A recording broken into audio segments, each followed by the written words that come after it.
என் தமிழ் குடும்ப உறவுகளே, சுதந்திரத்தின் அமுத காலம், அதாவது வரவிருக்கும் 25 ஆண்டு காலகட்டத்திலே பாரதத்தை வளர்ந்த தேசமாக நாம் ஆக்க வேண்டும்.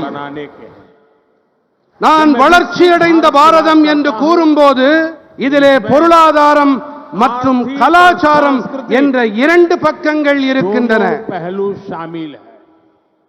அந்த வகையிலே தமிழ்நாட்டிலே இதிலே சிறப்பானதொரு பங்களிப்பை என்னால் காண முடிகிறது.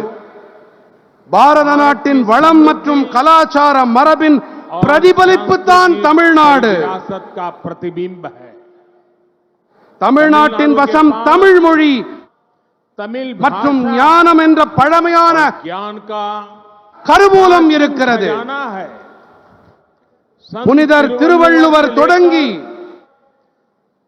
சுப்பிரமணிய பாரதி வரை பல தூயோர் ஞானிகளாகியோர் அற்புதமான இலக்கியங்களை படைத்தளித்திருக்கின்றார்கள்.